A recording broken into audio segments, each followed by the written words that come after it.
నమస్కారం ప్రజలారా, మా యూట్యూబ్ ఛానల్. నా పేరు రాజు. ఆంధ్రప్రదేశ్లో చంద్రబాబు నాయుడు గారు సీఎం అయిన తర్వాత విశాఖపట్నానికి వాళ్ళ ఐటీ కంపెనీలు రావడం, ఆంధ్రప్రదేశ్లో పెట్టుబడులు రావడానికి కూడా చాలామంది ఉత్సాహం కనపరుస్తున్నారు. ఎందుకంటే చంద్రబాబు నాయుడు గారు అంటేనే ఒక నమ్మకం, ఒక విజన్ ఉన్న నాయకుడు. ఎందుకంటే కొంతమంది అలాగ ఉంటారు. మన దేశంలో చూస్తే సీఎంల్లో చంద్రబాబు నాయుడు గారు కానీ, ప్రధానమంత్రి నరేంద్ర మోడీ గారు కానీ, ఇలాంటి నాయకులు పుట్టడం అరుదు. ఎందుకంటే వాళ్ళు రాష్ట్రం అభివృద్ధి చెందాలనే కోరుకుంటారు.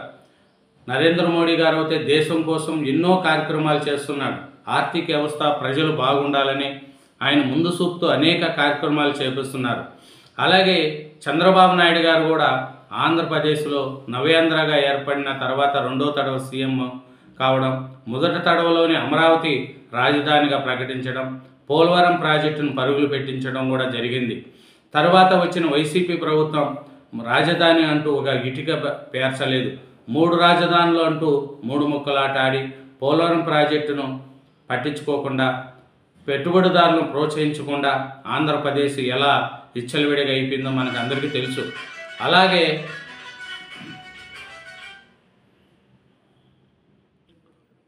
చూసుకుంటే చంద్రబాబు నాయుడు గారి కాలంలో పెట్టుబడులు కూడా వచ్చినాయి.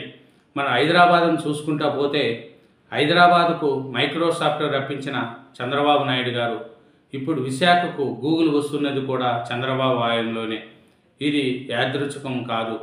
ఆయన అనుసరించే పాలసీ వల్లే ఇది సాధ్యమవుతుంది అనేది కూడా జరుగుతుంది. ఎందుకంటే ఒకప్పుడు మైక్రోసాఫ్ట్ హైదరాబాద్కు తేవడానికి చంద్రబాబు నాయుడు గారు ఎంతో కష్టపడినాడు. అలాగే ఇప్పుడు గూగుల్ విశాఖపట్నానికి తేవడానికి కూడా చంద్రబాబు నాయుడు గారు, లోకేష్ గారు అయినా ఎంతో కృషి చేస్తేనే అది వచ్చింది. ఎందుకంటే ఒకప్పుడు హైదరాబాద్లో మైక్రోసాఫ్ట్ రాకతో ఏకో సిస్టమ్ బాగా డెవలప్ అయింది. భాగ్యనగరం ప్రపంచ దృష్టిని ఆకర్షించి అనేక బహుళజాతి కంపెనీలు అక్కడికి తరలి వచ్చాయి. ఎందుకంటే చంద్రబాబు నాయుడు గారు ఉమ్మడి ఆంధ్రప్రదేశ్ ఉన్నప్పుడు హైదరాబాద్కు మైక్రోసాఫ్ట్ చాలా కష్టపడినాడు. ఆ మైక్రోసాఫ్ట్ హైదరాబాద్కు రావడానికి చంద్రబాబు నాయుడు గారు ఎన్నో ఫైళ్ళు వేసుకొని తిరిగిన పరిస్థితి. దాన్ని సక్సెస్ కావడంతో మైక్రోసాఫ్ట్ రాకతోనే హైదరాబాద్లో చాలా బహుళజాతి కంపెనీలు కూడా తరలి వచ్చినాయి. దేశంలోనే 2వ అతిపెద్ద ఐటీ ఎక్స్పోర్ట్ కేంద్రం హైదరాబాద్. ఎందుకంటే ఈ మైక్రోసాఫ్ట్ అది ఐటీ రంగంలో చంద్రబాబు నాయుడు గారు ఎంతో కృషి చేశారు. ఈ పొద్దు హైదరాబాద్లో చూసుకుంటే 1500 పైగా ఐటీ కంపెనీలు ఉన్నాయి. హైదరాబాద్లో 9 లక్షల పైగా ఐటీ ఉద్యోగులు హైదరాబాద్కు కేంద్రమైనారు. ఎందుకంటే చూడు, 1500 కంపెనీలు, 9 లక్షల పైగా ఐటీ ఉద్యోగులు, హైదరాబాద్ ఒక కేంద్రంగా ఏర్పడింది. అప్పట్లో చంద్రబాబు నాయుడు గారు ముందు చూపుతూ హైటెక్ సిటీ కట్టడం, మైక్రోసాఫ్ట్ తెప్పించడంలో కూడా చంద్రబాబు నాయుడు గారు కృషి చాలా అభినందించినది. ఈ కార్యక్రమంలో ఇంకా చూసుకుంటే చంద్రబాబు నాయుడు గారు ఐటీ రంగాన్ని చాలా ముందుకు తీసుకెళ్ళాడు. అట్లాంటిదే ఇప్పుడు నవేంద్రలో కూడా చంద్రబాబు నాయుడు గారు ఐటీ రంగాన్ని ప్రోత్సహిస్తున్నారు. 9 లక్షల పైగా ఐటీ ఉద్యోగులు, హైదరాబాద్ కేంద్రం. అలాంటి సిస్టమ్ను నవేంద్రలో రావాలంటే ఇది ఒక పెద్ద అడుగు పడాలి. అదే విశాఖపట్నంలో గూగుల్ ఏఐ హబ్. ఈ గూగుల్ కంపెనీ మన హైదరాబాద్లో మైక్రోసాఫ్ట్ ఎలా ఆకర్షణంగా వచ్చిందో ఇప్పుడు విశాఖపట్నంలో కూడా గూగుల్ ఏఐ హబ్ కూడా ముందుకు అడుగు పడడం కూడా నవేంద్రలో మంచి పరిణామం. ఇంకా చూసుకుంటే ఏపీకి ఒక మలుపు ఈ గూగుల్తో ఒప్పందంతో మారిన దృశ్యం చూసుకుంటే మనం ఇంకా కొంతమంది ఏమనుకుంటున్నారంటే మళ్ళీ జగన్ గారు వస్తే మా పరిస్థితి ఏమిటి, మేము ఇంత పెట్టుబడులు పెట్టుకుంటున్నాము, మళ్ళీ జగన్మోహన్ రెడ్డి గారు వస్తే ఏమి అనేది కూడా దానికి కూడా పటాపంచలు చేశారు. ఎందుకంటే పారిశ్రామికవేత్తలు ప్రజల్లో సందేహాలకు చెక్కు. ఎందుకంటే ఇప్పుడు ప్రపంచవ్యాప్తంగా మారుమోగిపోతుంది ఆంధ్రప్రదేశ్ పేరు. విశాఖలో సానుకూలతలపై విస్తృతంగా చర్చ, జాతీయ అంతర్జాతీయ మీడియాలో కవరేజ్, పరిచయం అక్కర్లేని రాష్ట్రంగా మారింది ఆంధ్రప్రదేశ్. ఎందుకంటే పెట్టుబడులకు కానీ వానికి కానీ ఆంధ్రప్రదేశ్ ఒక ముందడుగులు పడుతూ ఉంది. ఈ ఏకో సిస్టమ్ ఏర్పడేందుకు ఇదొక వేదిక.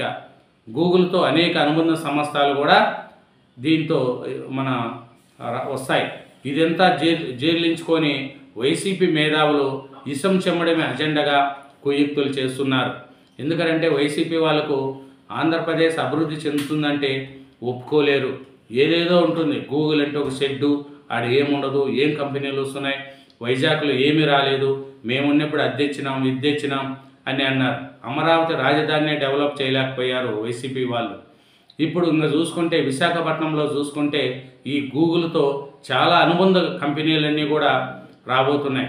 వైజాగ్ అంటే గూగుల్ లెక్క వైజాగ్లో కూడా పెద్ద కంపెనీ. దాని ద్వారా ఎన్నో చిన్న చిన్న కంపెనీలు, సాఫ్ట్వేర్ రంగాలు ఎన్నో వస్తున్నాయి. ఒక పాయింట్ ఉంటుంది. ఇంకేమంటే చూడండి, తూర్పు తీరంలో కీలక నగరం విశాఖపట్నం వ్యూహాత్మకంగాను ఎంతో కీలకం. తూర్పు నౌకాదళ ప్రధాన కేంద్రం ఇదే. దేశంలోనే 4 అత్యంత రద్దీ ఓడరేవు విశాఖలో ఉంది. విశాఖ ఉక్కు మొదలుకొని అనేక పారిశ్రమలకు విశాఖ కేంద్రం ఇప్పుడు ఉంది. ఎందుకంటే ఐటీ రంగంతో పాటు విశాఖ దూసుకుపోవడం ఖాయమనేది కూడా తెలుస్తుంది. ప్రతి కథకు ఒక టర్నింగ్ పాయింట్ ఉంటుంది. అక్కడే కథ మలుపు తిరుగుతుంది. నవేంద్ర ప్రస్తావం కూడా ఒక మేలి మలుపు తిరిగింది. వెంటనే జరిగిన 2 పరిమాణాలతో రాష్ట్ర భవిష్యత్తుపై పారిశ్రామికతలో ఉన్న సందేహాలకు పటాపంచలైనాయి. ఒకటి, విశాఖలో ఏఈ హబ్ ఏర్పాటుపై గూగుల్తో కుదిరిన ఒప్పందం.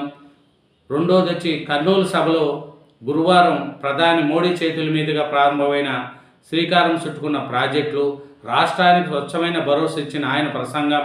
5 ఏళ్ల జగన్ పాలన పారిశ్రామికవేత్తలను, పెట్టుబడిదారులను భయపెట్టేలా సాగింది. జగనాయం ముగిసి కూటమి ప్రభుత్వం వచ్చిన ఈ భయాందోళనల్లో ఎంటాడుతూనే ఉన్నాయి. జగన్ వస్తే మళ్ళీ మా పరిస్థితి ఏమనేది కూడా చాలామందికి ఉంటుంది. కానీ నరేంద్ర మోడీ గారు రాష్ట్రానికి వచ్చి కర్నూలులో చెప్పిన సభలో మేముండాము, నవ్యాంధ్రకు నేనుంటాను, అన్ని సౌకర్యాలు ఇస్తున్నాను, ఇన్ని ప్రాజెక్టులు ఓపెన్ చేస్తున్నాను అనేది కూడా మన నరేంద్ర మోడీ గారు చెప్పారు. ఎందుకంటే చంద్రబాబు నాయుడు గారి యొక్క సిద్ధాంతం ఆ రాష్ట్రం అభివృద్ధి చెందాలా, ఐటీ రంగం అభివృద్ధి చెందాలా, చదువుకున్న వాళ్ళు బాగుండాలనేది కూడా చంద్రబాబు నాయుడు గారి యొక్క పాలసీ. ఎందుకంటే ఆయన పాలసీని చూస్తే ఎవరైనా పారిశ్రామికవేత్తలు ముందుకు వస్తారు. అట్లాంటి నవేంద్ర ఇప్పుడిప్పుడే డెవలప్మెంట్ అవుతుంది.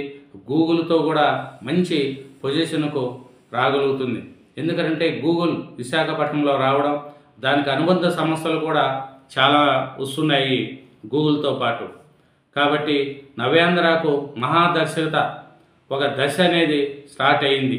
ఎందుకంటే ప్రపంచమంతా ఆంధ్ర వైపు చూసే విధంగా చంద్రబాబు నాయుడు గారి యొక్క ముందు చూపు, ప్రధానమంత్రి గారి యొక్క సహకారము ఆంధ్రప్రదేశ్లో కలిసి డబుల్ ఇంజన్ సర్కార్ ఉండడం వల్ల ఆంధ్రప్రదేశంలో ఐటీ రంగాన్ని ముందుకు తీసుకెళ్లడంలో చంద్రబాబు నాయుడు గారు సక్సెస్ అయ్యారు. Thank you very much. ఛానల్ను సబ్స్క్రైబ్ చేయండి, నా వీడియోను లైక్ చేయండి. Thank you.